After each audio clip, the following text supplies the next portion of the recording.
must all make our choices.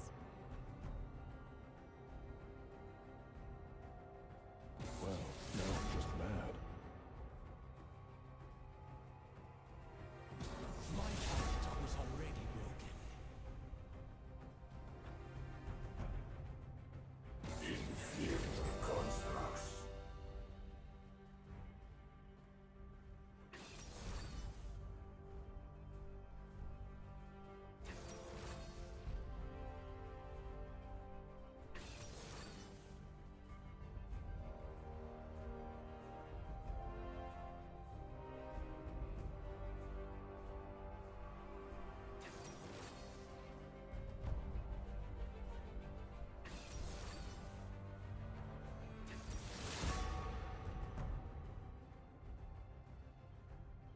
Not a problem.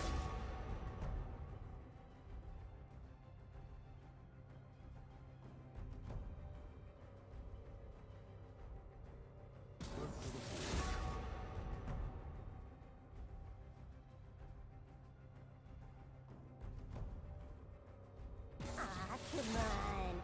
What's the worst that could happen? I won't hold my breath.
Oh.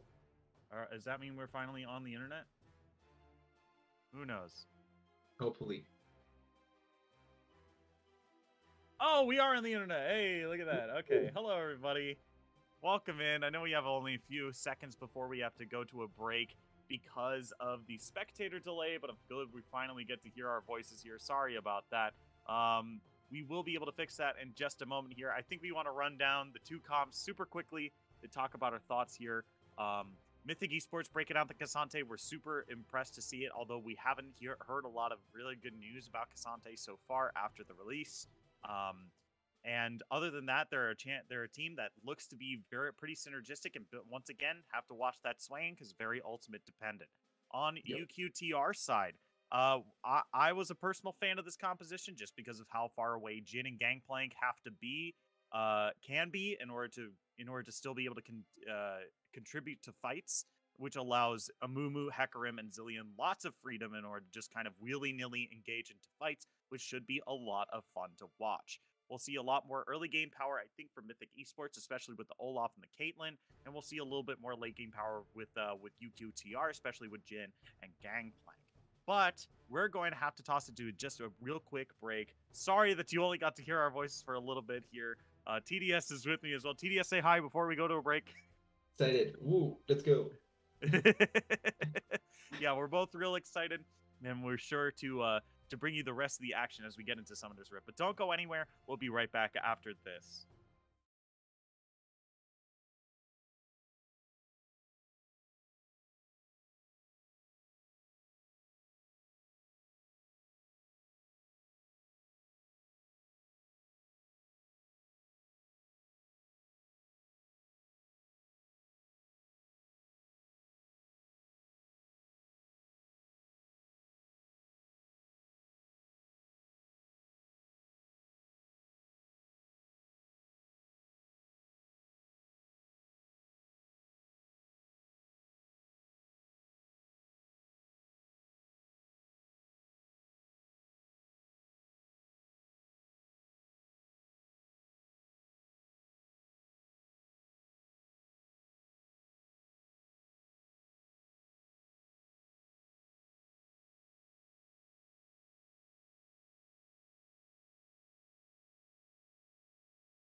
Hello, everybody. Welcome back to Style Esports. My name is Shinkari. I'm joined by TDS, and here we are on the Rift of game number 1 of Mythic Esports versus Esports Caps. UQTR. UQTR is on the blue side, and Mythic is on the red. We are ready to get this game number 1 underway. We've got Cassante on the map, everybody. We've got the brand new champion, and we've got a level 1 invade. Oh no, they walk towards the Amumu. I think if they just wait, if they just go through the blind part, maybe they actually get a good opportunity. I like the level 1 attempt. You have a lot of CC early on, you have a Morgana, it can work out. Also, quick to point out, I didn't know that Swain's skin makes the birds look like that. Don't even look like crows, yeah. I think they're doves. Yellow I'm not dove. quite sure. I have to like zoom. No, you know what? They look like parakeets. Yeah, Parakeets, actually. like a. They've got the tuft of hair in the back. Yeah, look more like that than anything else. Surprise! I just thought it would be crows anyway. Yeah. But nice touch, actually. Well, he's got like the very colorful parrots in like his pirate skin, right? Oh, really? I think so. They're like bluish green or something. I would have. This is the crystal rose skin, which is supposed to be like a bridal set almost, which is why I'm weirded that it's not like a dove or something. True. Maybe it's because of the chroma that it makes it look more like that. So, but it does look like one of those birds you get as a pet. Yeah, that is true. Like it is a parakeet, right? Yeah. I think. Yeah, parakeet would make sense as well. Well, the parakeets are real small, so I don't think it's a parakeet. I think it's something different. I'd have to look it up, but I don't know if I would trust the sizes in League of Legends, since sometimes champions that should be bigger just look smaller. Yeah. That's fair. I mean, like, Malphite is supposed to be like the size of a mountain, isn't he? Exactly. He's like supposed to be like canonically one of the biggest champions. And he looks the same size as Jean. Yeah, and then like Galio talks about fighting a house, and like falling in love with a mountain, and then there's like a Mumu who's like almost the same size as him sometimes. I think Amumu is the one that essentially showcases himself as what he actually is, because he's actually the same size like he should be. I mean, but like he has to look bigger still too, right? Because I feel like in these bushes of grass, he's like still really big. Right? True. And even next to like a lot of these trees on the map too, he's actually pretty huge. Honestly, the bushes are always the worst thing as well. You just get faked out with how you feel you are in reality to what you actually are. But quickly looking at the map, because there's a lot of ping. Olaf coming in for a nerdy gank, and I really like this attention. Yeah, this is definitely a good spot to get Cassante a little bit of a lead here. Good dash. Gonna give him that shield, looking for that full. There's the knockup, which pulls you a little bit closer. You might be able to get the kill on Rorschach here underneath the turret, and that's gonna be Olaf picking up the kill onto them there. I was honestly scared because I thought that they messed up with their damage and with the pushback on Cassante, but they actually set it up so nicely. Ghost use by Zedster there, but doesn't actually achieve anything. Yeah, it looks like he was trying to get directly onto the Skull Crab here, but I think we'll still have a little bit of a scuffle up there. We'll have to keep our eyes up there for sure, because Zedster is still standing around, isolated, coming down from the top lane as well, in order to make sure that they still have pressure on this crab right here, because Olaf needed that for sure, right? That was going to be a double crab. But running into some troubles more in the top lane here, because isolated coming on a Rorschach one more time.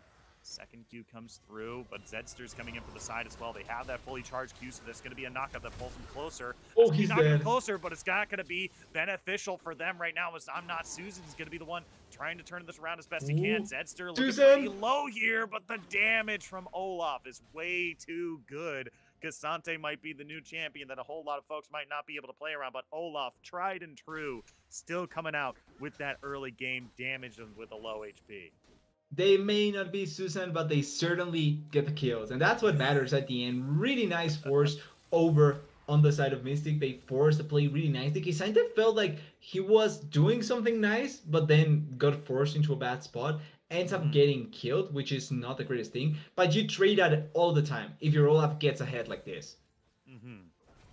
Yeah, for sure. I mean, you take that trade every day of the week as isolated. Catching, he's getting caught up by Zedster here. Gonna have to make their way out, because Here comes Gangplank in from the side as well, so he's going to make that a... Oh, he's going to get out of there. Okay. Kind of scary since the Cassante doesn't have flash anymore, but doesn't turn into much. Still not the best of spots when you think about how the map is going, because the lane is getting pushed towards him, yes, but it could be an opportunity for maybe the Hecarim to try and set up there. Olaf also coming for this dragon now. Yeah, I think this is a good call. It does mean, oh my god, if they got the full Caitlyn combo! No! So incredibly powerful down to that bot lane there is up at the top. Once again, isolated, fighting Rorschach. And it's just, man, it's just a bloodbath up here with how much these two are fighting each other. But it's interesting how the trades have been going, because I think that the Cassante has gotten a lot of good trades, even though he's not only behind in CS, but also in experience. Look at that, 2 levels behind the Gangplank at this point. Obviously not the best of things, but the trades have gone much more positively for him than I think probably we expected. Yeah, I mean, this is still really big, because being 2 levels behind your lane opponent is pretty significant. This is also important because now the team has to play around that Gangplank ultimate as well, which is, you know, a big global ultimate that you have to keep your eyes on constantly if you want to be able to live some of these, because it ends up making these trades sometimes 3v3 to 3.5v3. So it's important to pay attention to that, like you're pointing out.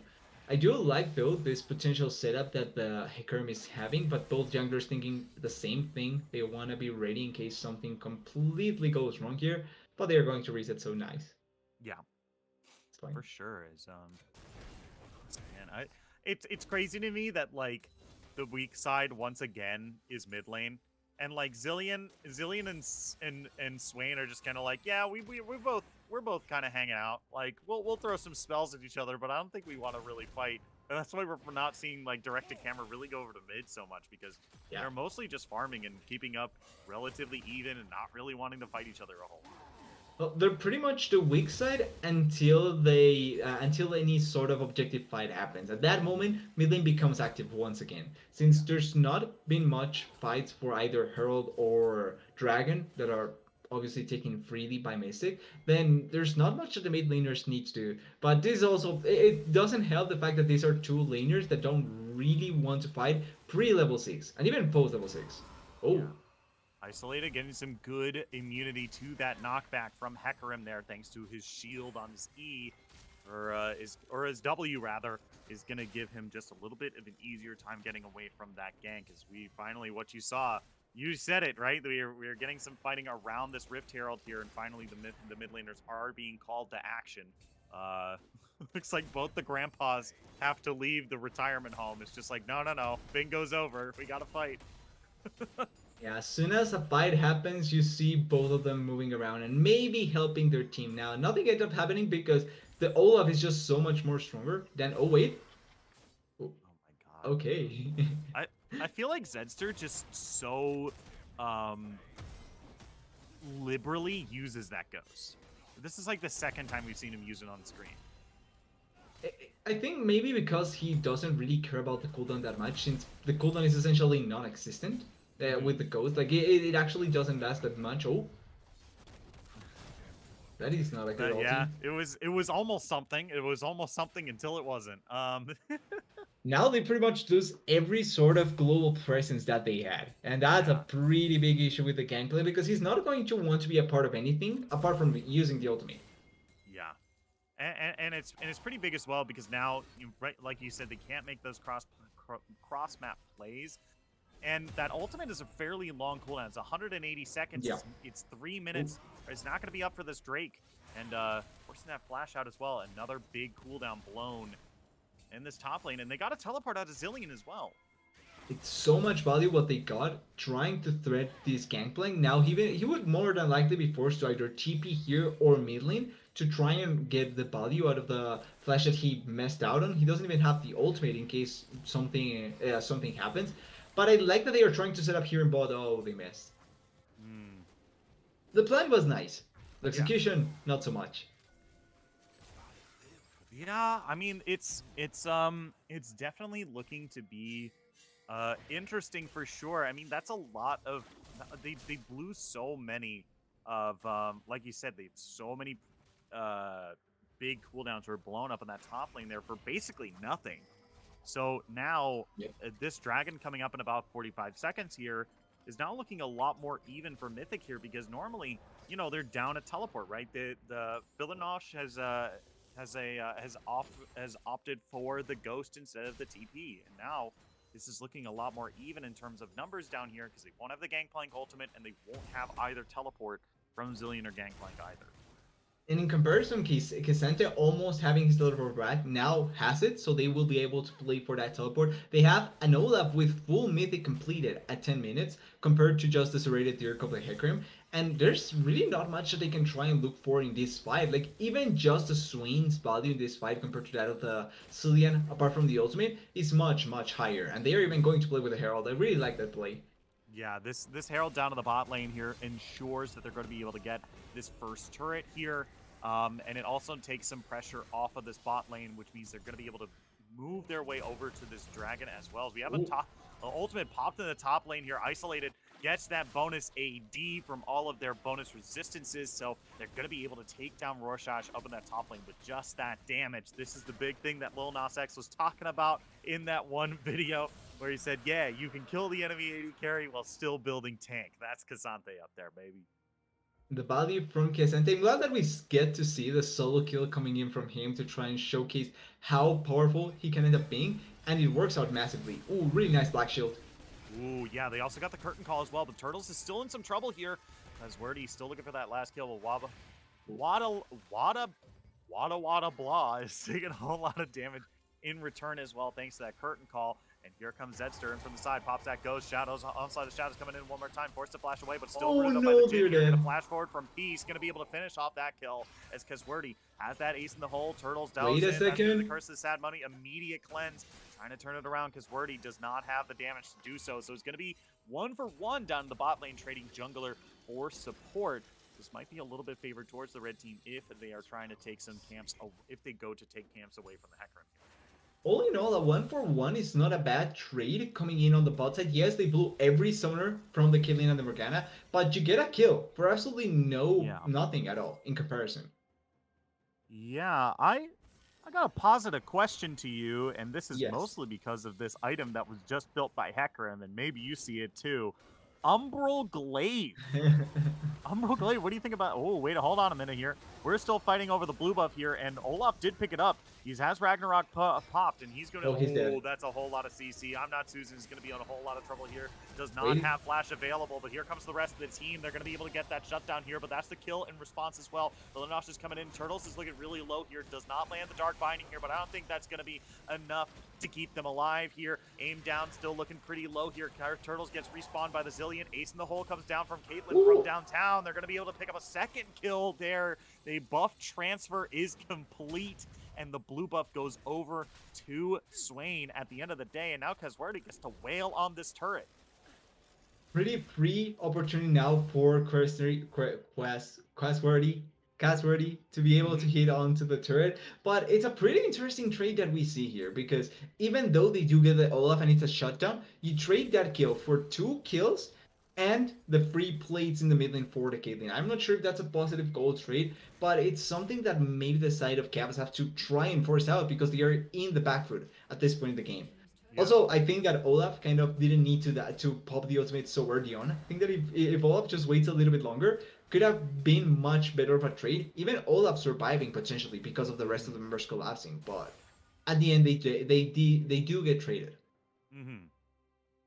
Yeah, for sure. I mean, it's still a really, I think it's still a positive play for Mythic at the end of the day, because they're trading a shutdown for 2 kills and a couple of plates, and then eventually get the turret off of it as well. So this is now a lot of really, like, not just gold, but just room to mess around with, right? Because now they have a lot more of the map open to them here, and with this gold lead, it's now going to be able to allow them to secure this Rift Herald that they're now fighting over right now to be really easily as well. As Isolated once again down to the bot lane against Rorschach.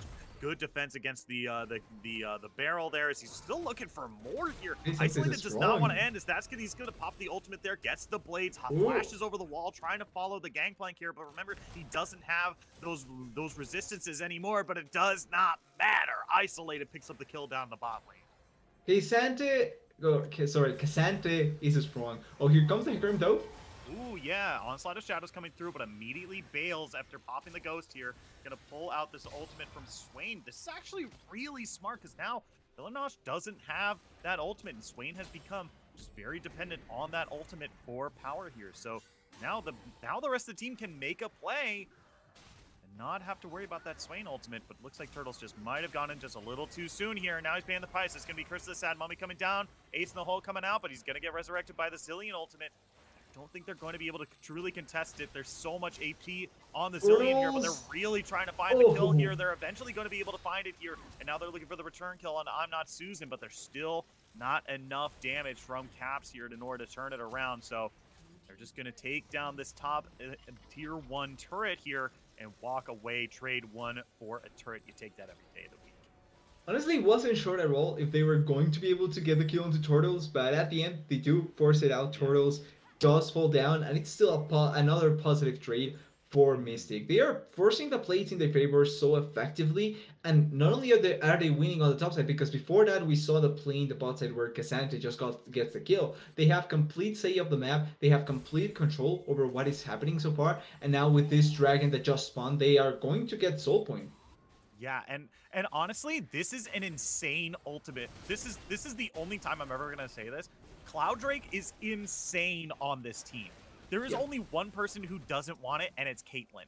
The entire team, it's like this entire team was built for Cloud Drake here. Because Sante wants it, Olaf wants it, Swain wants it, Morgana wants it. It's insane. Pop your ultimate, get a bunch of movement speed. If you're Olaf, you're like, wow, that sounds great. I'll even add Ghost onto that. Why not? They'll never be able to run away from me. Yeah, they have two champions that not only do stick on top of each other of the enemy team super nicely, but it's so effective as well to have the extra cooldown that you get and the extra movement speed that you get is so nice to have. Yeah. As now, yeah, like you said, 7% out of combat movement speed and 7% slow resistance, which is also really good because that's kind of their main kind of CC that Caps has here. A whole lot of slows across the team. It's really only Jin after someone else hits them, or a Mumu with some hard CC here, right? The Zillion has some slows, Gangplank has some slows, even Jin has slows as well. So getting that slow resistance on your team and out of combat movement speed on a team that just kind of wants to run at you, insanely powerful. Yeah, you can really find the value that will come with this Cloud Drake. They have to run away as soon as they see this all up because they cannot force a fight with this. And I like how they are spreading now kind of the resources, knowing where the focus on the map should be. Baron obviously not a factor right now, so they have to put a little bit more priority into trying to control all the areas. But with how much control Mythic has, it's kind of hard to say that they should be doing anything else. Like there's nothing much they should be doing apart from just trying to keep control of the map and then look for maybe 1 or 2 picks to force the Baron as soon as possible. Yeah, for sure. I mean, this is some really coordinated play here. I love the way that they're splitting up the map. Like you said, there's not a whole lot to really fight over right now. Even the red and blue buff are gone as well. There's not really a whole lot to look for outside of just shoving in waves and looking for some chip damage on the turrets.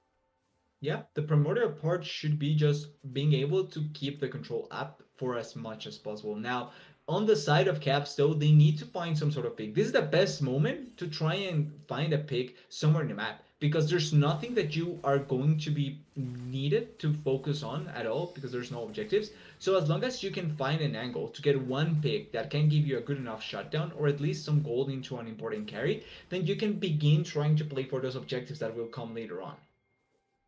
Yeah, for sure. Is now, you know, we're 2.5 minutes out from the final Drake for Mythic Esports here. We're 22 seconds away from the first Baron of the map. I don't think we're going to be seeing that, but we might see a fight right here. Shadows, onslaught of Shadows immediately going to take out Wada Wada Blah.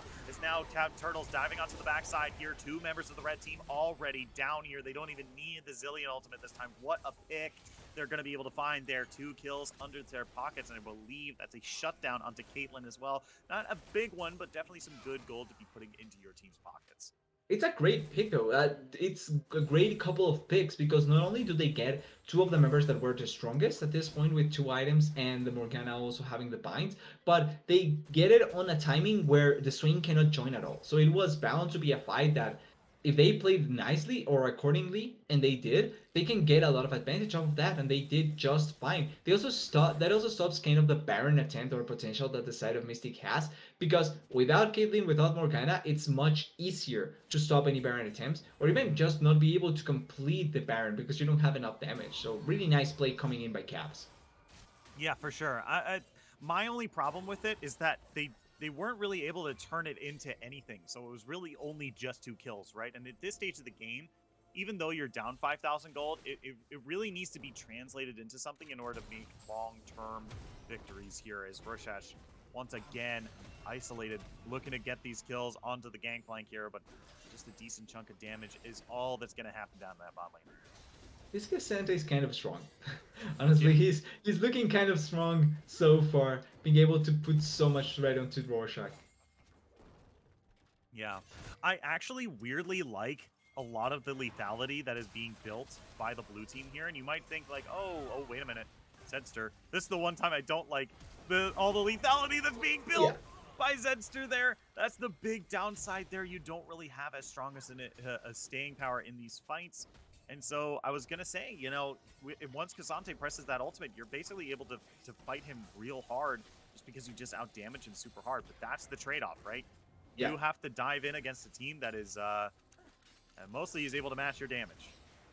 Lethality here is great to destroy the Caitlyn and the Morgana as soon as possible, but it's not great when you get picked up. And Hecarim is a champion, well, at least with the composition that so far Caps has, they don't have a lot of champions that can face check effectively because they don't have the resistances to survive that. So if Hecarim is building full lethality, and then your Mumu support is not necessarily the strongest, nor something like a Gangplank, and you don't have a Cillian close by with the ultimate value to revive you, you're bound to not only get exploded, but just simply not be even close to surviving. They get the soul with this.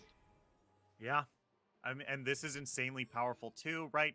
They do now have that more out of combat movement speed and the slow resistance as well.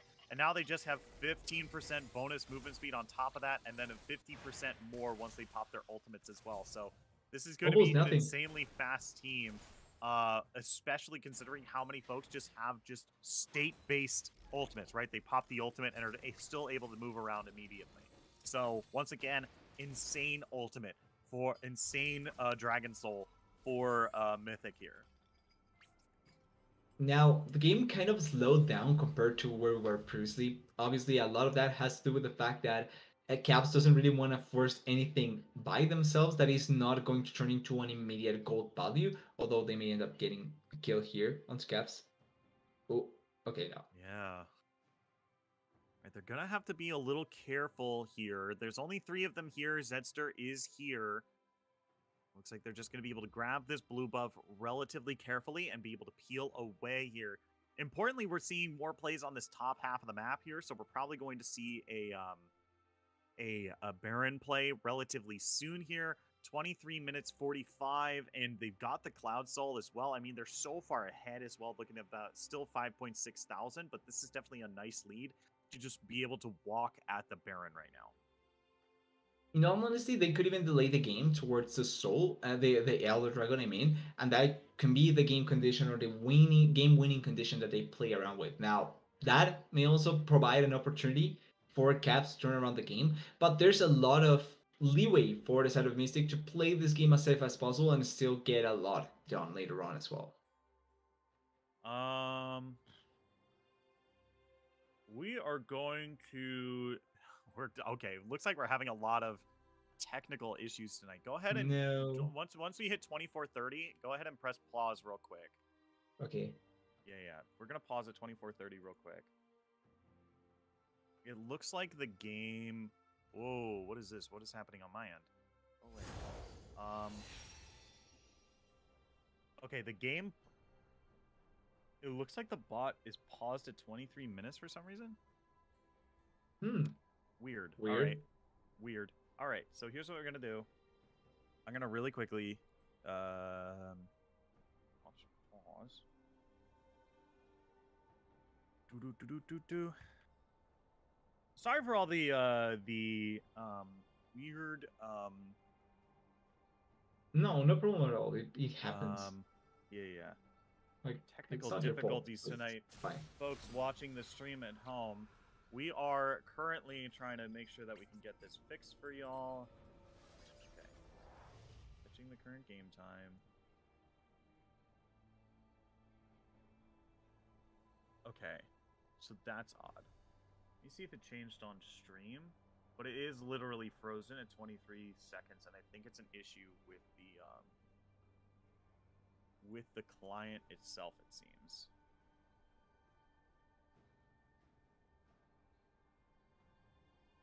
Give us one moment as we try to get a manual fix for this really quick. But we are currently much farther in the future. We're like a minute and a half in the future here, and it looks like we're getting a play around Baron for right now. We are both paused, so we're probably not going to see any more things until a little bit. I'm going to ping.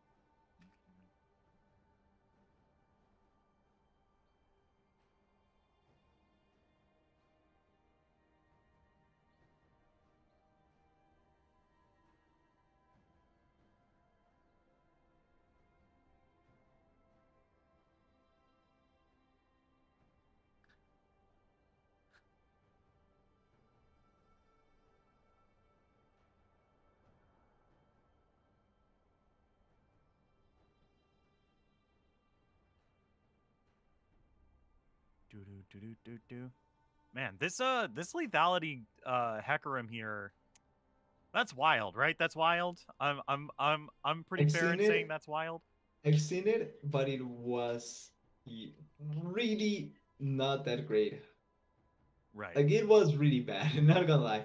It didn't have any impact. I like the build if you're ahead, but the Hecarim wasn't ahead. So yeah, I mean, this is I tend to agree with you as well. I think that's why when I saw the Umbral Glaive being built first, I was like, what are we doing? So like I'm not gonna like sit here and like completely trash on it. Yeah, but it is an interesting thought process, right? Because you take a look at the enemy team, right? You take a look at what Mythic have put together here. There's really not a lot of resistances, right? Like there's some, right? Like Morgana's building a Zhonya's Hourglass, but she's not building into plated steel caps, right? And Cassante, when he presses his ultimate, he just gets rid of them all, right? And so you kind of have this angle where you're like mostly fine doing it, and like even Olaf, who I believe has the most armor on their team right now. Let me do a quick check. What is he sitting at? He's sitting at 193 armor. Yeah. That is so technically the most armor on the team is Cassante at 242, but if he presses his ultimate, that goes down to 0. Yeah. So Olaf is sitting there at 193 armor. So that's like the biggest threat you have to worry about, right? Because he's sitting there with the Death Stance, he's sitting there with the plated steel caps, and I believe he doesn't have conditioning as well. So I have no idea how he got 107. Yeah, there's a huge base that he has as well. But this is still just like the rest of the team doesn't really have a whole lot of armor. So like having a decent chunk of lethality in your build seems relatively fine here. But I think we saw like the other edge of the sword there when Hecarim was engaging around the red buff, how quickly he was taken down in that fight. So I like the Umbral Glaive, particular like as an individual item. I'm fine with Umbral Glaive because I was thinking maybe he goes for the Graves build, where you go Umbral Glaive, you go Gore Drinker, so you have that survivability when you go in, and then you can go for a mix of damage and survivability. But going full glass cannon when you're behind is not something I'm fully in favor of. Like, I'm fine with just the Umbral Glaive and then having more resistance, because the passive from Umbral Glaive can be really good. Yeah, for sure. I mean, it's a solid item that oh my god, we got like the game was moving for like a split second.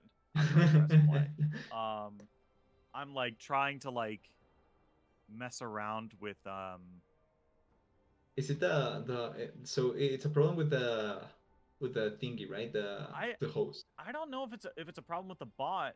I think it's a problem with the game. Oh, directly with the game. Yeah, Maybe it actually they surrendered and it kind of bugged out or something like that. yeah, I'm not sure. So here's what we're gonna do, folks. We're gonna take it to just a real quick break, and we're gonna mute up really quick. The game, yes, we're aware that the game is still frozen here. We're trying to get a fix for it as we speak. So what we're gonna do is we're gonna take to just a quick break right here, and we'll make sure that we bring you the rest of the game for Mythic Esports versus UQTR. I know y'all don't want to miss any of the fighting here, so we're gonna take just a quick break, and when we come back, we're gonna be back, hopefully back in the game for this matchup here. Don't go anywhere. We'll be right back after this.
Hello, everybody. Welcome back to the stream. Just a quick update for everyone because, you know, we were in the middle of the game last time we came to you. We weren't able to get a fix for the for that particular game. So what's going to happen is we're going to move on to game number 2.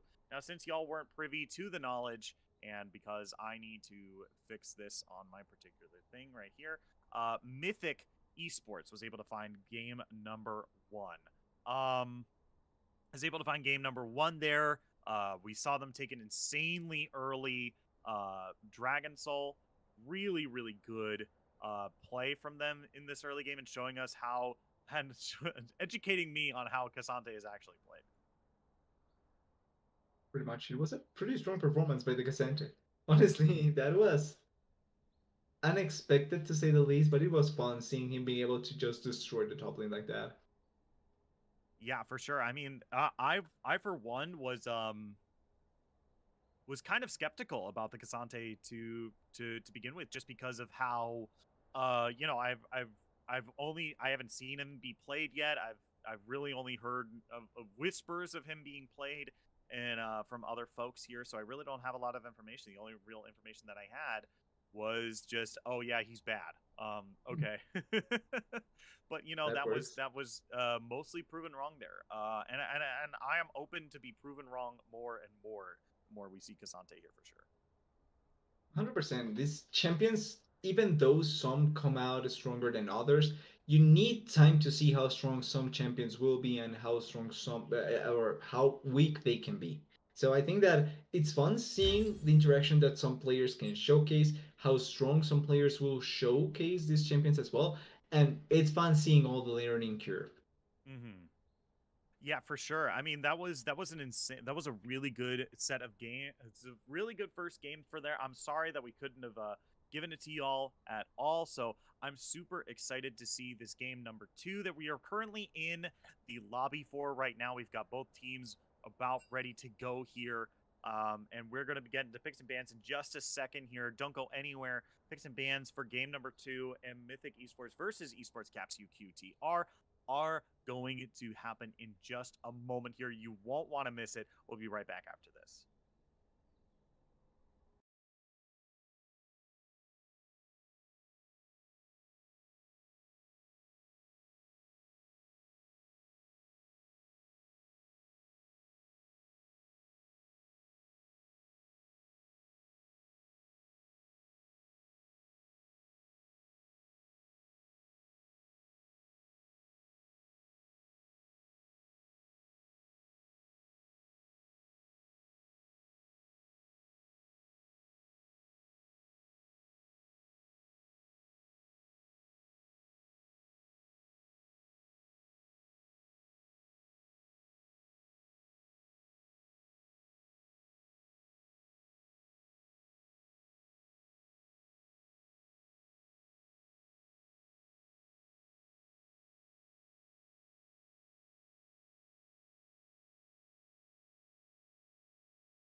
Hello, everyone. Welcome back to Style Esports. My name is Shinkari. I'm joined by TDS, and here we are in Picks and Bans, game number 2 of Mythic Esports versus Esports Caps UQTR.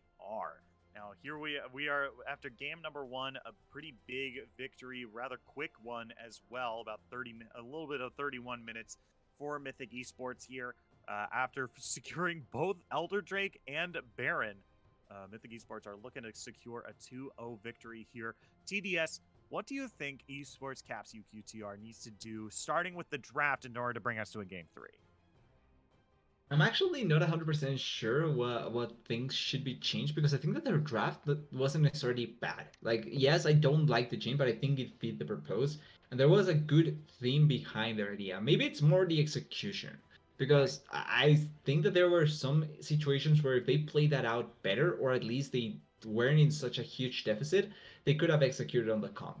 But they Yeah. did ban Cassandra, so already taking away some of the issues in the previous game. Yeah. I think that's a good call here. I mean, Mythic Esports, they were really. I think this is a big This is mostly a problem because it's like, how do you play against this new champion? You know, if someone already comes out to the champion and plays them relatively well, then you're just like, Yep. oh man, like, how do I play against this champion? I don't exactly know, and then someone beats you with it, and you're just like, well, I don't want to deal with it going into game number 2. It just feels weird being able to go against a new champion when you get stumped. Well, would you go with Stomp for what happened in the previous game? Because it didn't feel like that, but at the same time, Kazante just destroyed the gangplank in a lot of Yeah. situations. Even 1v1s, just 2v2s, they couldn't outplay what the Kazante was doing. And I think that that, in a way, was stomping the value of the gangplank. Yeah, I mean, I don't want to say it was a stomp because Yeah, feels I don't weird. think because Mythic Esports didn't really go for so many 1v1s that like Gangplank was completely oppressed in the top lane. Let's be clear, he Yeah. clearly was losing, but it wasn't like he was he was dying, coming back to lane, and then Cassante was immediately fighting him again and beating the crap out of him a second time. Right? That wasn't happening. So I like I like the ban here. It's fine. Cassante is very strong and has a lot of things that are very frustrating about him if you play against him, and the enemy team knows how to play him, right? Especially that third hit of Q was really powerful a lot of the times up in the top lane there, right? I think the big thing was the first blood that, like, Gangplank was like, haha, I'm out, finally. And then Cassante hits Q3 and then is knocked back into Olaf by Yep. Cassante. That and then TPing and dying once again. Yeah. Like that just messed up the gangplank Yeah. so heavily in that lane. So as long as they don't overextend themselves, obviously there's no Kazant anymore. I think that there shouldn't be that many issues that should bother the Kazanta that much. Hecarim here, I like the Hecarim here to go against this Jinx. And there's a lot of not only movement speed, but control that you can provide with this first 2 picks from Mythic Esports. Yeah. For sure. I mean, and I also like the Jinx here for UQTR. It is a comfort pick as well. And even though Caitlyn is on the other side and is going to be a little bit of a problem for the Jinx, I like the Lulu pick up here as well. I think this is actually pretty strong because Jinx is a character that snowballs pretty well and is able to, as long as she's able to get 1 kill, she can really easily either leave a fight if it's too close, or be able to weave it into other kills as well. Those resets are insanely powerful, and pairing it with a Lulu and a Maokai here is really, really strong to making sure that she can constantly get those kills over and over again.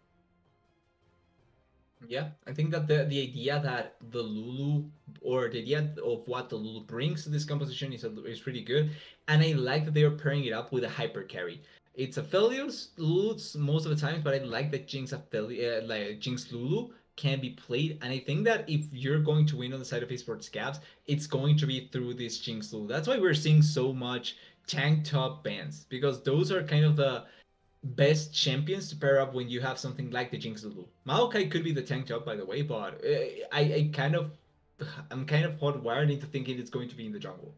Yeah, I think so too. I mean, I like jungle Maokai the most, just because you have more freedom of the map, and because you just are around the map more often, you're able to use your saplings for vision a lot more. We saw how valuable those saplings were in the finals of Worlds, even.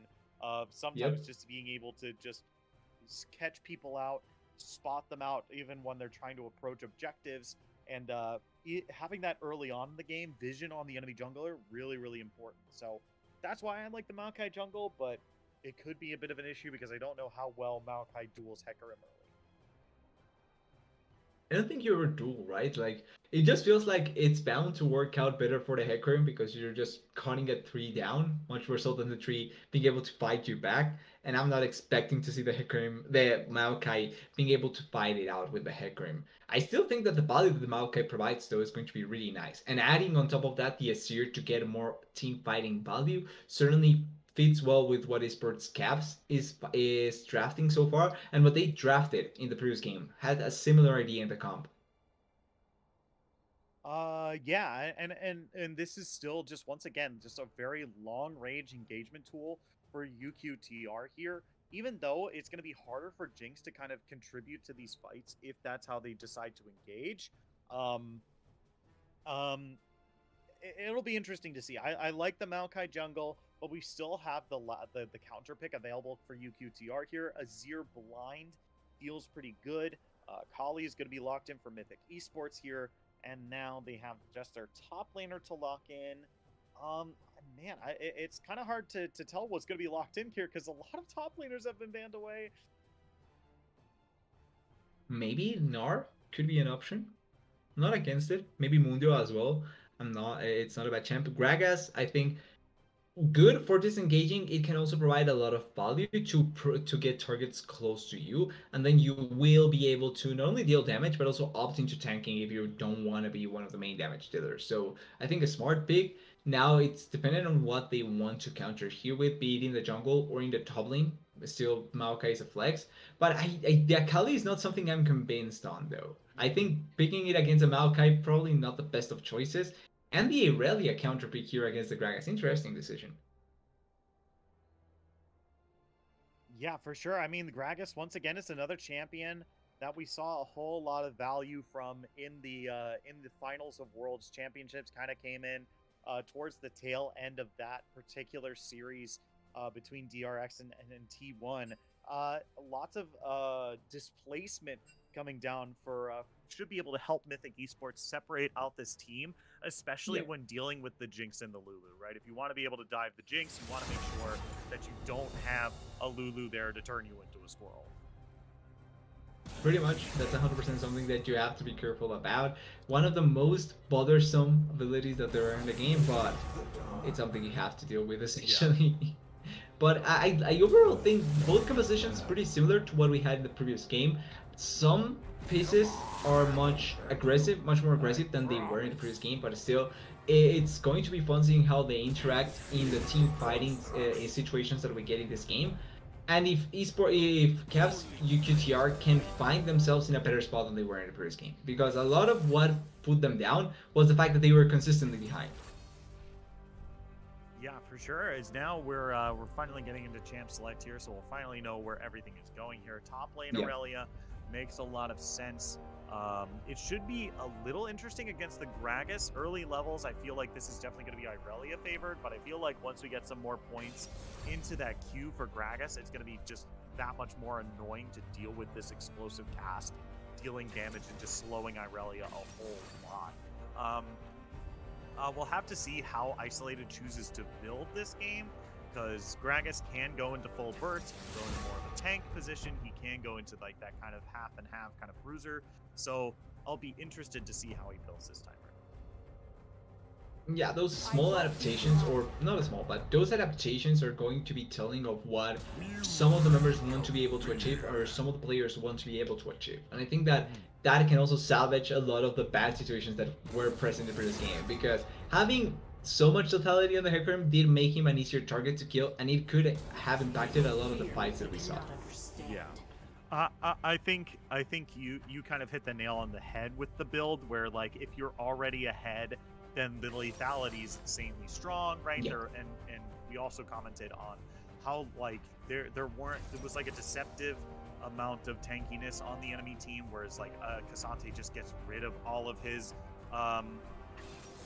resistances when he ults, so being able to really punish K'Sante during that time was really what they were looking for with that build there. But you know, like you said, you know, when you're behind, you know, building damage that heavily is really only going to bite you in the butt if you're not able to either match the gold amount from the enemy team or survive their damage long enough to really get the use out of that lethality. But we have Hecarim for I'm Not Susan this time around, who on the Mythic side here, so should be a little bit of a different build for sure. I mean, I'm still waiting for oh man, I'm blanking on it. The Chemtech what's the thing that's like you get movement speed and then you slow everything around you at the end of it. I just remember Chem Tank, but I'm not Oh, is 100% it? sure on It's the full yeah, name. it's something Chemtank. It's It's Chemtank. It's Hextech yeah. Chem Tank, maybe? Is it? Is it? It's well. It's not. It's definitely not Chemtank. But it's definitely like something Chemtank. Turbo Chem Regardless, Tank? Turbo Chemtank. That's it. Turbo Chemtank. I'm excited to see Turbo Chemtank become not a mythic item in season 13. So people actually build that item, because that I feel like that item's insane on Hecarim, and I can't wait for people to just be running around the map with that item. So I'm super excited for that. But that's season 13. 100%. We're still in season 12. It's soon. It's bound to be Yeah. soon. Soon. Soon, TM. So now that we've kind of gotten everything locked in here, we've kind of made a lot of comments about the teams here. Do you have a favorite coming into game number 2? I'm not sure, because I think both comps are kind of fine. I think the main worry that I have, and why I'm inclining maybe a little bit more onto the side of Caps, is the Akali. Not necessarily because it's bad, but I just think that the Maokai and the Lulu can just mess her up so heavily. And if she doesn't find assassination angles in teamfights, you get free hitting Azir, free hitting Jinx, and Irelia that can threat the backline. And the Akali maybe never finds an angle to put a dent onto the side of Caps. So that's kind of my main worry, and why I'm kind of inclining onto esports Caps. Yeah, I mean, I definitely like esports Caps composition here as well. It's pretty standard for season 12, and especially after seeing a lot of the world's meta, this does make a lot of sense, right?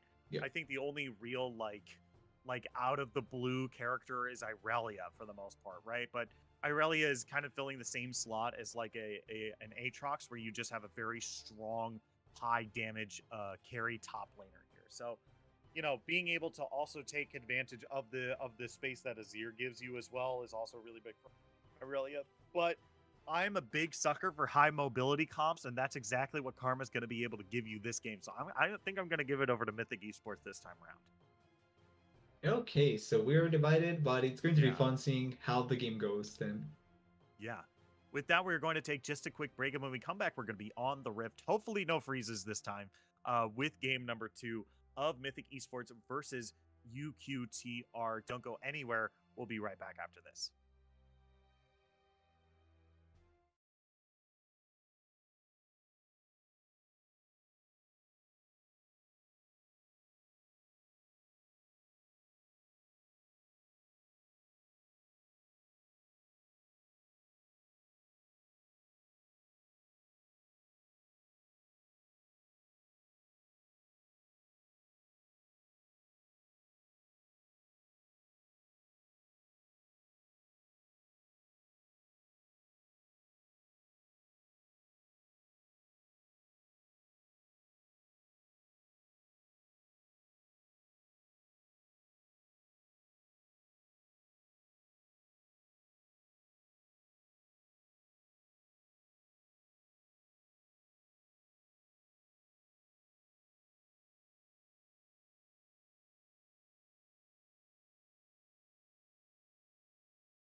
Hello, everyone. Welcome back to Summoner's Rift. Welcome back to Style Esports. My name is Shinkari. I'm joined by TDS, and here we are on the Rift. Game number 2, Esports Caps UQTR versus Mythic Esports. If you're joining us for the first time, Mythic Esports is up by 1. Esports Caps UQTR needs to find a victory here in order to bring us to a game number 3. Mythic Esports is on the blue side, and Caps is on the red. TDS, are you ready?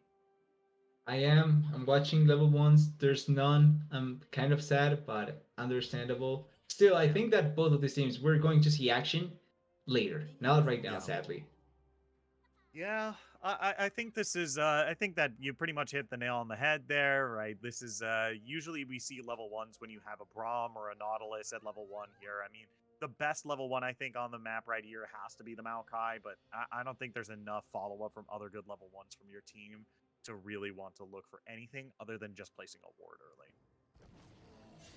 Yeah, I think that is kind of the most logical part about out of it, and maybe the most, not sad, but slow, maybe? It's a better word. Yeah, I mean, it's fine. At the end of the day, you don't need to level 1 every single time, so yeah, I like the play here. Should be fine, but oh man, this is why I love the Karma Caitlyn lane, because the poke damage is just so high. You can't even walk past the own mini wave without tanking an empowered Q from Karma. It's just so much damage. I love not having to be the one playing against it. I think watching it is better than experiencing it, because if you're the bot lane, if the bot lane that has to go against this, it's not fun. Yeah. And usually we'd see the Lux around here, but I do love the Karma for the little bit better level 1. Once again, the damage is just that much higher here. Is Rorschach up in the top lane trying to dual isolate it, but look at that damage back and forth. Yeah, talking about the point, like, Lux is much more so for the setup than just the consistent push. You just want those traps to be able to get as much damage as possible. Kind of like the Morgana. But the Karma, like you're pointing out, is much more for the push. You get a consistent push, you poke them out, you make them be low enough, and I think that this is great when you have a jungler that can force either a gank or a dive. Yeah. Take a look at the top lane. Once again, Rorschach's just doing a good job. He doesn't have any mana, and usually this is the time to really punish your opponent, but Irelia just has really good auto attacks at these early levels here, especially with the passive, especially with Conqueror as well.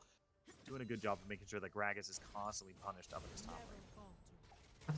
Have to be careful about the early levels coming into either the Irelia, but even the Gragas as well. Gragas has some really good early ranges, and you don't get consistently pushed off of lane because you have self-sustain. It can work out so nicely, and the Irelia, yes, can stack up the auto attacks early on, but Gragas can play far away from her, especially with the movement speed that he gets from the rune. I'm trying to think of the name, Phase Rush. It just makes it hard to go against him early on as the Irelia. Yeah, for sure. As this, you know, like you said, like this is going to be pretty hard. I think the big thing for me is that once we get some few more levels into that explosive cast, that we're really going to see just a lot better trades from the Gragas, because that slow only gets better from here. It's like a fairly solid slow at level 1, but it only goes up by 10% every single level. It's insane. The slow is at max, right? But even like level 3, I think is still like a pretty significant slow. I think it's about 60%, something insane like that. It's 50. Okay, no, it goes by 5%. It's going to gang though. Oh, messed up the stun. Oh. Nice attempt though. I like the idea. I think that if it's really nicely executed, you can blow a flash or even force the kill out. Oh, Gragas, why? Oh yeah, Gragas just walks right back towards the bush here. Now Isolated trying to bait them towards Susan here, but Isolated has to re-enter this fight. He's below half HP. Zedster's in some trouble here. Rorschach might be able to turn this around. He's got the Conqueror procs. He's going to dash over to the minions here, trying to get underneath the turret, but he's so insanely low. Isolated and I'm not Susan might have to turret dive here, but I don't think you want to turret dive a Maokai at this stage of the game. Too risky, but it's still blowing a flash for your ghost and then also making it so that the push gets to your side. Really good play coming in from Mythic, responding accordingly. I was thinking that maybe Isolated kind of forcing the play too much, but it ends up working out super nicely for them. Yeah. And once again, this is some nice breathing room for the Gragas here, right? He's down in CS up in this top lane here, and that's really big, right? This Irelia is going to scales really well. I would argue, especially in terms of damage, and Gragas isn't exactly sitting on some armor anytime soon, and it's mostly just health Surprised. that Gragas has right now. So Irelia is definitely going to be able to fight through that really well, especially since a lot of the times they build that that Blade of the Rune King first. Opted more for the health. Maybe because of the Blade of the Ring King trying to have much more health bar to play with. Oh, you got baited. Some flashy play coming down from the mid lane there. Is now Cuswordy is in some trouble, forced to flash away. Zedster showing up inside that that river brush there, but we do have some pings coming down here. They're trying to get away. Hecarim is around in the area. Does spot out Zedster, looking for the grab here. The team, are they looking to engage here? I'm Not Susan is on top of Zedster here. It looks like the tree is going to be able to get away here, so not going to be able to follow up anytime soon. Too much of a slow, sadly, for Hecarim, so he cannot force a play. I'm not sure if you're fine with that trade if you're the Gragas, but I like the attempt. I like that we're seeing Hecarim being so aggressive. Because early on, it's not typical to see the Hecarim being this aggressive, but there's lanes that you can gank. Like bot lane, if they get poked enough, you can kill them because they are not super healthy champions. Yeah, and the big thing is about Lulu. Even though you can kind of stop the dive and get the polymorph right, it really just there's no healing right for them, right? Like even if Hecarim is just tanking the turret there and like eating a whimsy, then that's still positive for the Caitlyn and the Karma, right? Because that just gives them opportunity to finish off the kills, right?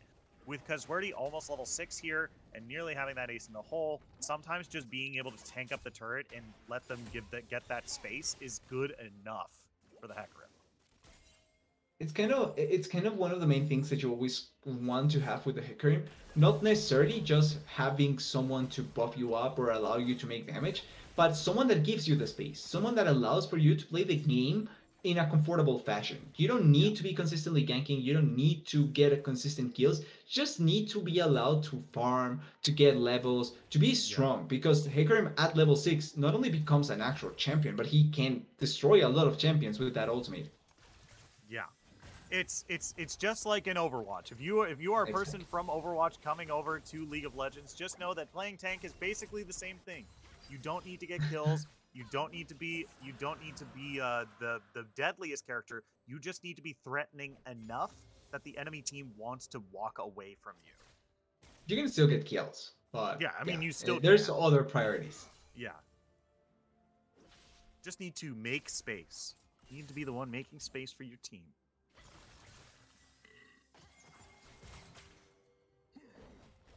These top lane trades have been so fun to see. They really don't want to not fight at all. They want to force it.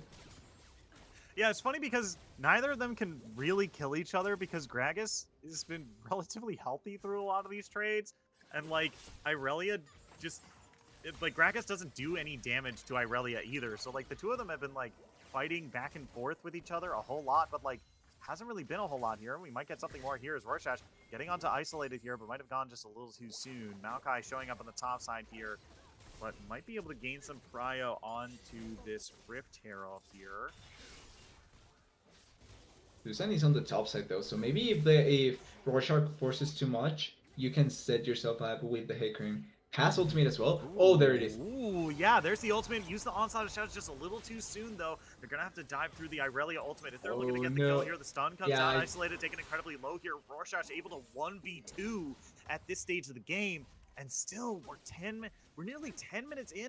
There hasn't been a single kill on the map so far.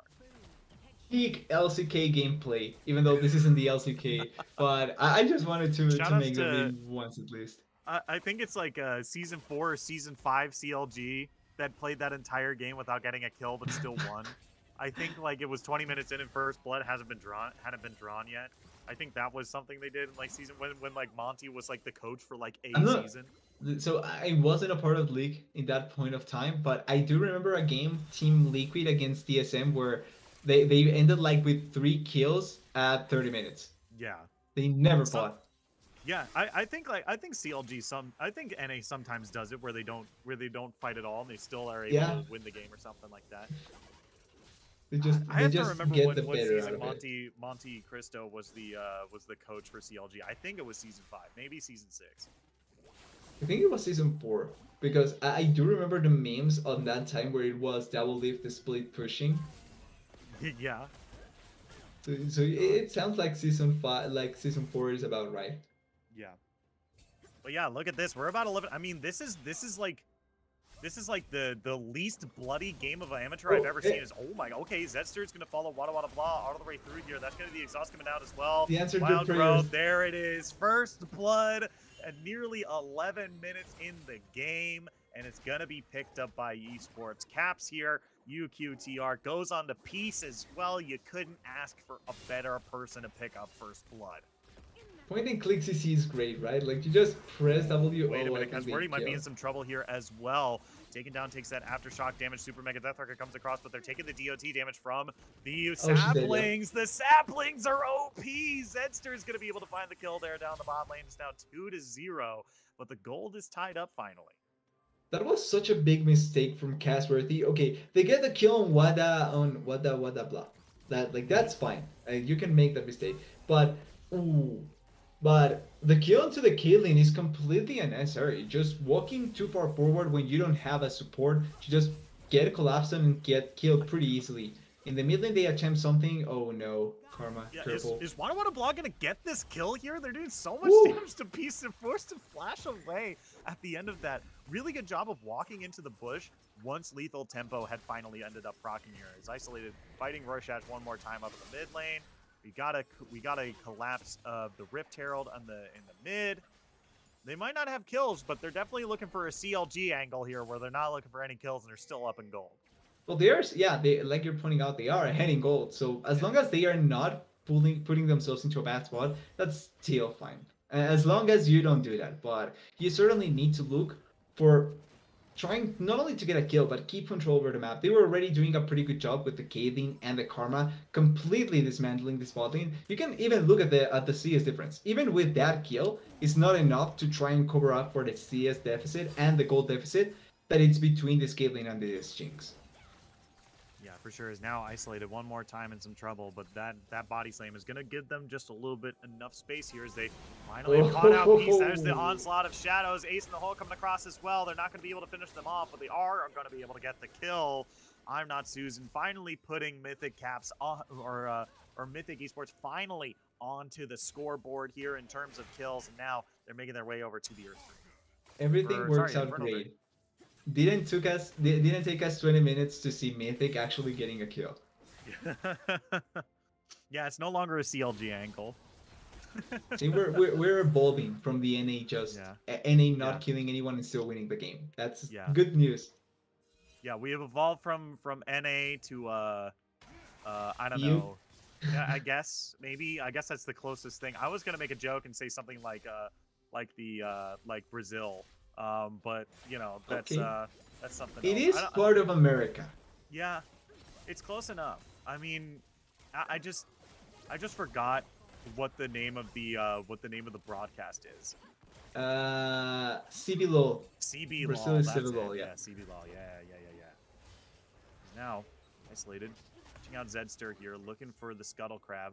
Trying to zone them off. I feel like Philinosh should be like more onto the crab here if they're actually trying to get it here. Zedster coming through, but that's going to be Philinosh diving onto the tree as well. Good stun coming through. That explosive cast isn't going to do a whole lot, but Philinosh is the one doing a whole lot of damage here. Is they're going to be able to finish that kill off. That's going to be explosive cat coming across here. Rorschach is going to be able to do a whole lot of damage on isolated here. Good slow. That's going to be able to give them a little bit more space here. Philinosh forced to flash away after the R1 of the ultimate as well.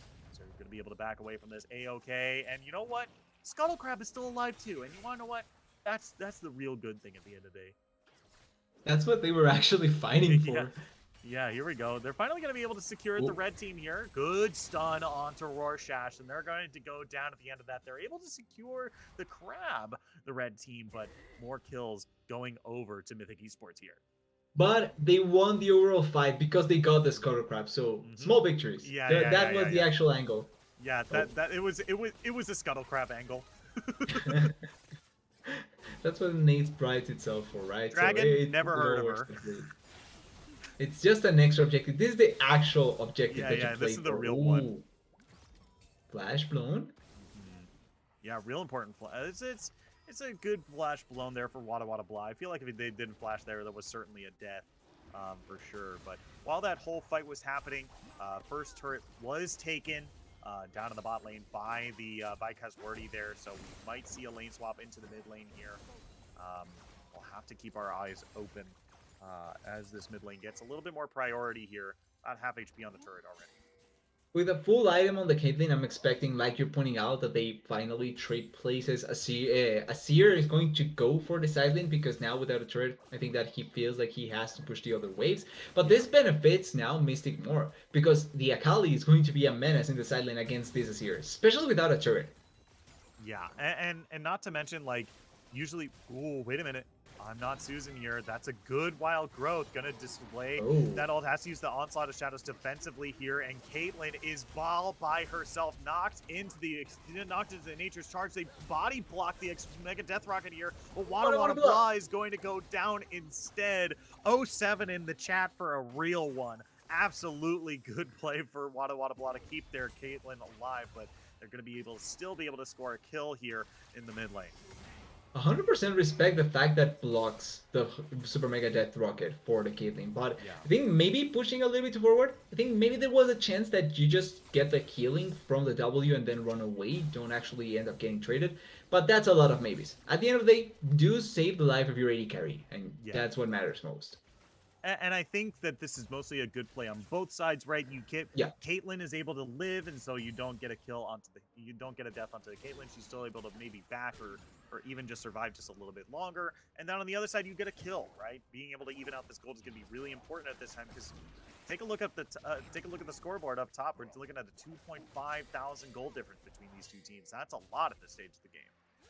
Yeah, it's still looking more beneficial for the side of Mythic because of the gold advantage that they do have, but it's not like the side of Caps cannot do anything. They have a pretty good scaling comp, they are not super far behind. As long as they get towards their items that they really want to play with, and they can find angles for their team fighting, they are going to be fine enough. Like even Rorschach already has a completed item, 30 CS ahead of the Gragas, not like the Gragas can do anything to him, and has been able to push the wave consistently. So I think that if you can play with these strong points, you should be able to find some angles as Caps. Yeah, for sure. I did also want to point out really quickly, because now we have the Blade of the Rune King in the game right now. Blade of the Rune King did recently get its image updated, so now instead of the purple, now has that Ruination bluish green, like the teal color. So cool. I love that. Like it much more. Looks much more reminiscent of Viego than just a purple blade. Yeah. Purple sword. Now Viego sword. Now it is actually Viego sword. yeah. As I mean that was there were a couple other items that got like some image updates. Mana Immune I think was one of them, right? Because I did saw the icon change in the first game. Oh, wait. Yeah. Wada Wada Blah is going to be in some trouble here. That's a good stun from the Irelia, and they got the Nature's Crash coming in as well from downtown. Not going to be able to land any stuns this time. Akali is waiting on the wings, looking for a flank, and Gragas is coming in as well. They're going to have to play this relatively safe here. They have to be careful, because the red team is in full force in this lane here. Now, this is good, because Caps does have to position themselves for this dragon right here, because this is going to put Mythic Esports on. Oh, look at that point. Good body slam over the wall, and explosive cask as well. The explosive arrow is going to knock them, be able to pick up the kill onto Azir, and that's huge. They now have the numbers advantage, but now they have to look for another re-engage here because they're trying to peel away. I wonder if Cap still tries to contest this objective. Without the Azir is really hard because now the Caitlyn traps will come through. You don't have a lot of contesting, pushing power. The Jinx is not at that spot where she can blindly through rockets or anything like that. I think that they are going to try and steal it with a rocket, with a Super Mega Death Rocket. Yep, Super Mega Death Rocket comes across, but not going to be able to secure the steal this time. Good attempt. And I like the play from the rest of the team here. They were shoving down the mid wave hard, but the second that Gragas and Akali showed up into the mid lane, they were like, okay, we're not going to contest this one super hard. We're just going to back away. So lots of good plays coming out, but still a big favor for Mythic Esports in this game so far. Yeah, they keep the control up. They have what they want with those dragons stacking up. They are able to get closer to that soul. And they didn't lose anything in the side lane because the Irelia came so early and they tried to pull off a play early on. They didn't commit to trying to keep pressure up on the side lane. And that means that nothing ends up going in the favor of Caps, even though they did try to be aggressive. Ooh. Ooh, good explosive barrel from Isolated here. Rorschach is going to be in some trouble. The Hecarim comes through, tries to interrupt that knockback here, but good damage coming down from Susan. They use the flash too. You hate to see it. They're still going to be able to pick up the kill. Mythic 5-3 now in kills. The saddest part, like you're pointing out, flashing after you're already dead happens to the best of us. Okay? Yeah. Yeah, Still, I've really definitely nice done that a million times. That's why I'm saying the words and I'm not playing the game. Even if you were, even pro players commit this. It happens to the best of us. So you don't need to think that you cannot play like this. I'm waiting for the day that I can catch Shinkari playing on Style Experts. I feel it's coming soon. One day. One day we'll have a show match between between all the casters and like a team drafted by the that'd be fun. I think we should talk to the admins about doing that. Like once season 13 Could is happen over, once, just like have a show match. There is a lot of casters though. Yeah.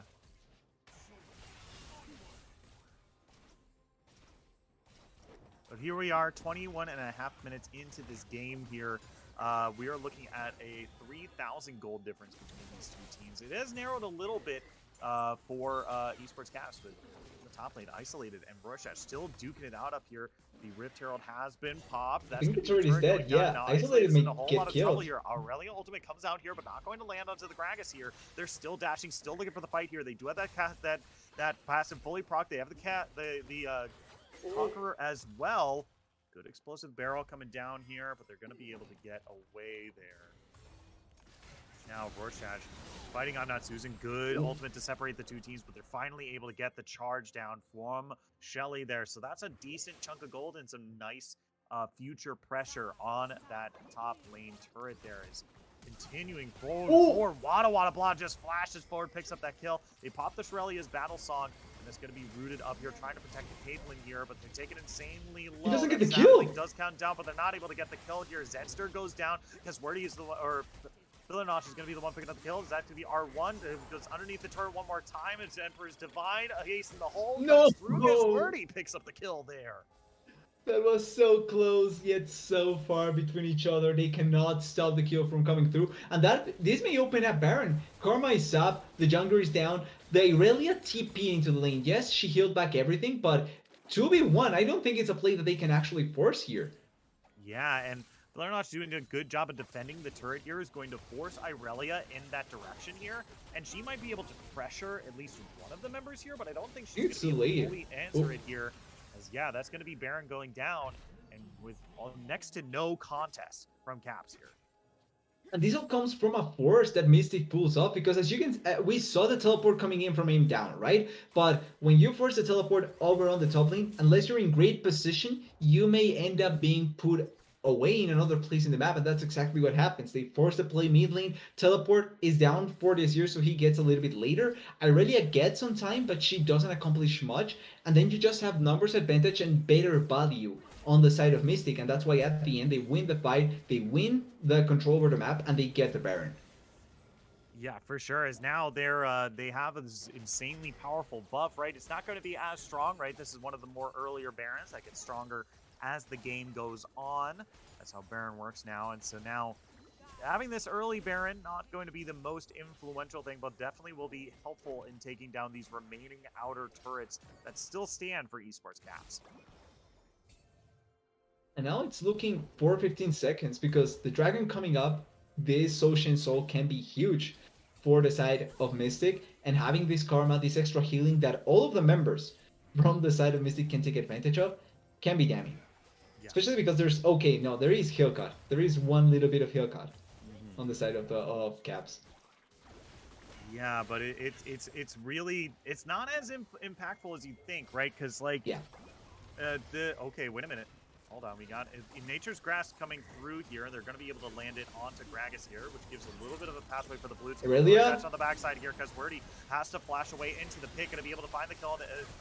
Aurelia here is on the backside. Hecarim going to be able to find that kill. Zedster looking to finish off the Ocean Drake here, but he gets a wild throw trying to finish him off, but not going to be able to get this time as Caitlyn finds a triple kill here on the Lulu. Aim down is now the only member left for Caps alive as the rest of the team are looking to chase them down. They finally got the Ocean Soul and they've got Baron to boot. I don't think they've got really any room to work with here. Esports Caps is now Mythic is now going to run down all of these lanes here. Mythic with the soul, Mythic with the team fight victory, Mythic with Caitlyn surviving that fight. I was scared because it starts with Aurelia jumping on top of this Caitlyn. Caitlyn should have been not necessarily dead, but in a super precarious spot. But great flash timing, survived super long, and then as long as the Aurelia is not on top of this Caitlyn, nobody can really accomplish anything in this fight. Yeah, and now Ocean Soul is such an insanely powerful soul that everybody basically has to pivot off of what they're already building here and start paying the 800 gold tax, because this is an insanely powerful. I honestly think, in my opinion, I think this is the best Dragon Soul by far. Just giving yourself an insane amount of out of combat healing and then an insane amount of healing after damaging an enemy hero is so powerful. Like, you don't even need any sort of like self-healing yourself in order to go from half HP to full insanely quickly with Ocean Soul. I understand. I think I myself go much more for the Hextech being the strongest because of the slow and then the clear that you get. It allows for much more map play. But this certainly is one of the buffs that you can make use of in almost any situation. Like, there's no situation where extra healing and this much extra healing cannot be useful. Yeah. As now, Pillarnosh being answered by aim down here. They don't have the Baron buff anymore, so it should be able to easily clear out these waves. Samnat, Susan, and Wada Wada Blah coming up into the top lane here, looking to assist their teammate here. As Caitlyn shoves out the waves in the mid, and Gragas and Aurelia continue to fight each other in the sideways. And now it's all on what can the side of Caps can. Oh wait. Ooh, yeah, that's an onslaught of shadows there on a Zedster here. They're gonna flash to the other side of the Nature's Grass there, diving forward with the R1, R2 goes in and gonna be able to find that kill there, as now it's isolated versus Rorschach one more time. That's gonna be the explosive cast coming down, separating them, two of them away from each other here, as Rorschach is just gonna have to rely on the healing from that Ocean Drake here, as Rorschach is just taking so much damage. It's a lot though. Here, as they're really not able to fight this Gragas right here. Look at how much they're able to heal off of this, and including the passive that's just like, yeah, you get some more max HP too. So this is now going to be that much harder to deal with here as the game continues. That's now looking at 27, looking at 30 minutes here. We're looking at a difference of nearly 10,000 gold here. And now even Isolated just following up, having that extra healing, able to not allow Rorschach to escape, and oh no. Bye Aurelia. Yeah, oh my god, we're getting another yeah, oh my god. Okay. Did it happen again? No, we have a black screen. Oh. You know what I think it is? You know what I think it is? Because it just happened on my screen. I think the bot is bugging out because what is happening is that when the game ends, the client pops up over like the spectator and tells you, oh, the game's over and this is who won. Here's the post-game screen. It's like, I don't need that yet. The game's not over. What the heck? And so now here we are. I think that might have messed with the bot. And so now the bot is like, haha, game over or something. Oh my god. Maybe it's something that is happening now with the near patch. Yeah, this is like for real. I like y'all. I need y'all to do me a favor. Is the next time you're like, hey, X champion is broken, please fix X champion. Instead, ask Riot to fix the spectator client, because honestly, or to get a new client. No, to get a new client. I mean, that one's a lot harder. You can't just fix spaghetti. With like, you can't just fix 10-year-old spaghetti. True.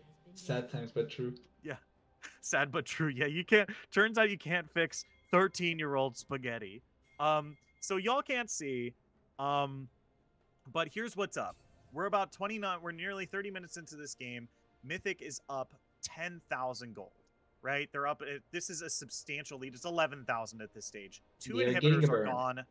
Two inhibitors are gone for UQTR here. They only have one left on the bot side here, and they're picking up the Baron buff right now. So this is probably going to be the end of the game right here. Like, at 13,000 gold, it takes a comedy of errors in order for the gold to get back into a manageable spot that you can come back from. But it's going to take another comedy of errors in order for you to get back into the game and for it to be even, right? And two comedies of errors, that's like, it's like, I was going to say that's two, it's like two, I was going to say it's two Adam Sandler movies of errors. It's like one in a sequel. That's a way of putting it that I wouldn't have to think about if I'm honest.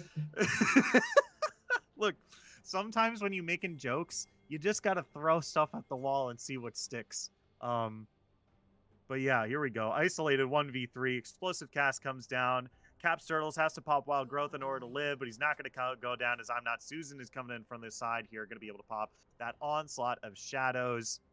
Going to be able to pick up that kill there. Is once again, I think going for Elder Drake. Why are we going for Elder Drake? The game is over. What do you need Elder Drake for? Just in case. Yeah, just in case. So Mythic, what's up? Why do we need Elder Drake? Okay. Well, at Elder least they Drake got is it. now There's secure. no chance it gets stolen, which is good. Yeah. Uh-huh. You're not gonna there's no way the enemy team pulls a Gomiushi. Here we go. We're gonna get that Shirelia's battle song pop for the blue team here as they go in to take down the final turret on the bot side here. They're even memeing at this point, but it should be soon. Like, it's Baron with Elder. There should be not a lot of chances for them to actually lose this. Yeah, Peace here looking to try to turn this around. Akali dives through. That's going to be a huge amount of damage from the ace in the hole coming down from Caitlyn here. Nearly takes out the Lulu here with that Elder Drake. Execute here, and yeah, here we go. We're knocking on the front door. Rorschach dives in, looking for the kill here, but they only have 15% less HP to work with here, so they're going to go down. Shurima Shuffle comes down on Isolated, trying to get down, trying to force him into maybe the Summoner platform, looking for a kill here. They're not going to be able to find that kill. Aim Down is going to go down, and Turtles is going to follow to boot. Zedster is the only member left, but I don't think he can defend against Nexus going down. GG's, and game number 2 goes over to Mythic Esports. In pretty equal ways in my eyes. Like, I don't think that there was a pretty big, like, dominating feeling in a lot of the moments in the game. But at one point, Mythic gets ahead. They keep being ahead, and they don't let go at all. And they control the pace of the game really nicely, which is really good to see. Yeah, for sure. Oh my god. We're just having so many problems with the bot today. I swear. It's like, it happens. God, first we get the screen freeze, and then we're having the score being messed up. Let me see if I can fix this really quick. Swap sides. Mythic gets 2 points. Okay, let's keep talking. Yeah, and I think you were mostly right too. Like, Mythic did such a good job, but it didn't feel like it was really a stomp until it was. You know what I mean? Like, for the most part, like, especially the first, like, 13 minutes of the game when we didn't have any kills, and like, a lot of the gold lead was mostly Caitlyn having a cull and, like, a significant CS lead over Jinx. Like you're pointing out, like, you could make an argument in the start of the game where there's opportunities for Caps to not only get ahead, but be able to control a lot of what happens in the game. But 1-2 mistakes happen here and there. They get put behind heavily, and then it's not like they opt into bad things, but they don't have ways to make themselves put themselves back into the game. And it just feels like it's really well controlled by Mystic, but maybe Caps could look for better opportunities that they are not taking advantage of. Yeah. And that's really what I had to say. I think you hit the nail on the head, really. I think they had a couple standout moments here and there, and I think Irelia versus Gragas was, like, pretty even for, like, a long time until Isolated just, like, spiked in terms of the amount of gold that he had. And, like, we see towards the end of the game, like, he has a Thornmail. Thornmail was the second completed item for Gragas, and if you're an Irelia, just see, or any champion that wants to be in melee range and you just see a thorn mail on the enemy team, and you're just like, oh man, like, and like, granted, Irelia was still able to deal a significant amount of damage towards Gragas towards that end of the game there, but like once Ocean Soul is finished, then like any tanky member on the enemy team just And we outlasts saw you it. and then starts out damaging you. Yeah. It just feel it's hard for Caps. I don't think Yeah. that they necessarily did a lot of things wrong, but they got punished when it mattered. And Yeah. I think that if they can correct some of those things, they can certainly try and look more proactively. Yeah, for sure. I mean, this was well played by both teams here. Once again, Mythic coming out on top 2-0. GG's to both teams. But at the end of the day, there can only be one victor. And tonight, Mythic Esports is going to be your winner for tonight. So, for everyone, thank you all so much for tuning in, and thank you for dealing with us while we had to fix a lot of technical issues on stream today. Sorry for basically giving you all a radio cast at the end of the stream there. We'll have to talk about some fixes with the new client after that last patch that just happened this last Wednesday here. So we'll have to see what's going on and see if we can fix it up for the playoffs happening relatively soon. But once again, thank you all so much for tuning in. For myself, the entire live broadcast crew, TDS, my co-caster for this evening. If you haven't already, press that follow button. We've got League of Legends action for you to watch nearly every single day. And if you're feeling generous, press that subscribe button as well. Helps us keep the lights on here at Style Esports and helps us give you the amazing production quality that y'all come to know here at Style Esports, because tonight was just a hiccup. That's definitely not the standard. Thank you all so much for tuning in. GG's to both teams, and we'll see you at the next match. Bye-bye.